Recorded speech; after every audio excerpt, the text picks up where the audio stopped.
it's your boy Michael McCrudden. I'm Kevin Morris. And we are back with Claim to Fame, episode number 13. 13? Lucky number 13. Woo, baby! Okay, so as you saw from the thumbnail and the title, The Weeknd dropped some new music on Friday morning. When was it? I think Thursday night, 11 o'clock, but usually goes on Friday. But the album is called My Dear Melancholy, I believe. Woo, the guy's upset. Yeah, pretty much is bringing back to his roots where instead of being Starboy and Beauty Behind the Mask and being all happy, he seems to go back to his roots of like the trilogy style when he first started as a Toronto guy. So people are, because there's only 6 songs, which is short for a big artist like him to come out with. So yeah, it was a big, small EP. Yeah, it was available online right away to stream. Right away. Everywhere, Spotify, everything. So. Is there an album to buy? There's an album to buy. It's just, yeah, I think everyone's expecting now since it's such a short album, and they're probably gonna be a part of a trilogy, which is like the original way he came out as a Toronto artist. So. It's funny, you know, you find fame and then you find success. So of course he was partying, he was the star boy, yeah. But then you revert back to who you really are and what your artistry is.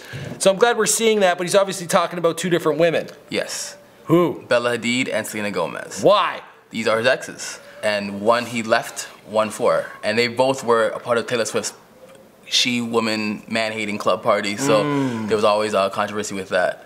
Okay, so he left Selena for Bella. He left, no, he left Bella for Selena. Ooh, big mistake. Yes, which he did reference on a song, by the way. He said it was a mistake? Yeah.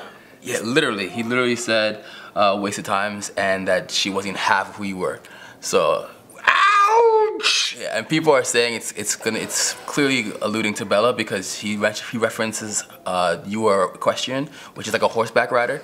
And everyone knows Bella Hadid was pretty much going to the 2016 Olympics before she got her Equestrian, correct? Yeah. Yeah. So that is really awkward. Like I'm very fearful of running into an ex, but I ain't putting out YouTube videos about my ex. This guy's selling records about 2 ladies that he's gonna be seeing on many a red carpet. Yes, and he pretty much made it very clear that Selena Gomez is the one who broke it off with him, and just did it in the most dry way possible. So he actually did a line which calls back to his Starboy thing, which he says, "I can't feel his face, he feels nothing, or whatever." But he references now. He said he said he didn't feel nothing, but he lied, and that she pretty much was gonna cut a piece of himself out for her. Because people who don't know, she had a kidney transplant about almost 6 months ago, and he was saying he was gonna offer that himself too. So the idea, this is how much he's saying he was gonna give to her, but she clearly didn't ask for him to do it.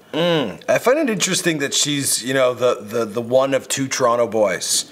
2 Canadian natives. She's 2 for 3 right now. So everyone keeps, the whole meme for the week going that she needs to date Drake so we can get a Take Care 2.0 album. So, and people know that's her favorite rapper. So she's known like notoriously for loving Drake. So. All right, let's talk about another lady love of some rappers, Black China, tearing it up this weekend at Six Flags. Yeah, apparently this weekend we saw Black China actually be confronted and then become very, with her new boyfriend, by the way. YBN. Almighty J. Almighty J, who looks like everywhere they go, she's taking him to school or to work or something. Yeah, but, it's embarrassing. Yeah, it's a little bad. But it kind of gives a little shine on how it looks for 30-year-old men be dating 18, 20-year-olds. I've never seen it before, but that's how I'm looking at it now.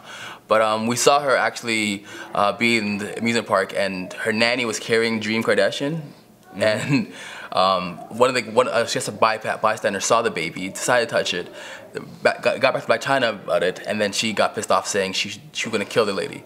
This got back to the bystander who pretty much just started floating around Black China and her crew, and then started confronting them and pretty much egging her on to try and fight her and talk it up. Well, a woman should never be touching anyone's baby. That's really inappropriate. Yeah. Who knows what you could do to an infant in, you know, a matter of seconds. No matter what the intentions. I think it's just natural instinct in general, but again, as a celebrity, you're always cautious in general. It goes to show you that YBN Almighty J wasn't ready to step up because Black China had to do the fighting. She had to fend for herself. Now she's got that mother instinct came in. Good for her. And also she's looking fit as hell. The woman, she's been compared to a pitchfork. Yes. Because she's got herself in some tip-top shape. Yeah. I wouldn't mess with her. No. She's worked many a strip club. And that's where you get the roughest of the rough. Six Flags is a walk in the park for a girl like her. Yeah, Six Flags in one pole. She's making a lot of news headlines, though, from the boyfriend to the body to the butt to the baby. Yeah, and I'm pretty sure, I think she knows how to keep herself relevant. I think she's had quite a lot of people to study from, being Kim's neighbor, pretty much. And being Kim's ex-best friend, I'm pretty sure she had a lot to learn from that. So. Interesting. Well, someone else who knows how to stay relevant, certainly, is Jake Paul. Now, everyone's reporting about Jake Paul being granted a YouTube Red series. It's going to be something like a late-night talk show, Jimmy Fallon-esque. That makes me very depressed because, well, if he's doing that, what the hell am I going to do in a couple of years? Yeah. Now, YouTube Red means that they're going to fund this kind of show. And I saw in a Logan Paul video that he had plans for a set. It was very much a late night talk show, and it was called The Paul Brothers. That was the backdrop. I guess they're passing a torch. So I feel like what I believe as a YouTuber, they're using Jake Paul as the one who's been approved, but I got a feeling this is both Logan and Jake Paul's YouTube Red series. Because Logan got in so much trouble earlier in the year, they're kind of keeping that quiet, but I think the two silver gods, or blonde gods of YouTube will be getting their own late night show. Oh, two birds, one stone. Ah! I'm so jealous. God. Okay, let's talk about Cardi B. Yes, it is Cardi B week here. She's going to have quite a big week, starting off the week with releasing Cartier video finally. That should be on VH1. We also got the actual album release date and name, which is called Invasion of Privacy. If I look at the cover, which we can show you guys right now, it looks like influenced heavily by Missy Elliott and a bunch of like 90s style and Madonna-esque. Like it just feels like it's a clash of both worlds, and it's really who she is. It's Vogue hip-hop-ish. So fashion and hip-hop. So now I'm surprised she didn't take advantage of April Fools to reveal like, I'm not pregnant, y'all. Ha! She could have something. I bet she's getting quiet right now. I think she wants no mess. I think it's been a lot of mess recently. She doesn't want to play with it. Why is she keeping it so secret that she clearly is pregnant? I think she's it. I think she's been she just hasn't been out and purposely hasn't been shown at all. So we'll see what happens. She has Coachella coming up too. So, but she does have SNL this week with Chadwick Boseman. So we'll see. Oh, that's a tough baby bump. If she's sitting down or doing anything that covers it up, we'll see what happens. That's a tough baby. But why does she need to keep it a secret? Because she doesn't want her to cut into her profit. Like right now, she's banking huge. I don't think she'll lose money on it. I think she's just doing it to do it, and I think we'll see what happens. But yeah, I really don't know either. Okay, I just want to go over April Fools. It was a day or two ago, and obviously it's a huge day for trends. Every corporation comes out Every corporation comes out with a video or a tweet or something that's, playing up the April Fool's thing. Google Maps, they announced that they were now a Where's Waldo app, which pretty cool. It's accurate. Pokemon Go switched that they were going to go back to 8-bit graphics. Game Boy style. Yeah. Amazon Publishing, it's delivering actual authors to people's houses. That'd be weird. Hey, life story bio, you never know. Yeah, that'd be like if you want a bio, I'd show up at your house. Ghostwriting. Fitbit is launching a dating app. Okay. Netflix, they said that they had acquired personal autonomy of Seth Rogen. I saw that. I got emailed that, and they pretty much own Seth Rogen now. So. Did you like that video? Oh, it was nice. It was pretty catchy. I skipped it. Yeah. Fake news that came around was Amazon's next headquarters is going to be on Mars. Listen, that guy was the richest man in the world. Don't put anything past that. Mars is very possible. Right? That would be, I guess it'd take a lot longer to ship packages, but okay. Disney did not buy the WWE. God, no. Burger King is not launching a chocolate Whopper. Who needs that? Pornhub, they're huge on this April Fool's stuff. They did not become Hornhub, a site for instrument and antler enthusiasts. They also did a thing where they're saying if you did it, they did like an automatic joke thing. They shared it with your social media, that whatever video you liked or whatever. So that's scary. That would be crazy. But some people, not us, of course. Head and Shoulders is not launching Knees and Toes, a body wash. They should. That's actually a pretty good idea. Yeah. Ferris Bueller is getting a reboot. Dollar Shave Club is not introducing Ghost Pepper wipes. Okay, the Bachelor star, Ari, your latest Bachelor, he got in a lot of poop because he switched girls after the final rose or the engagement.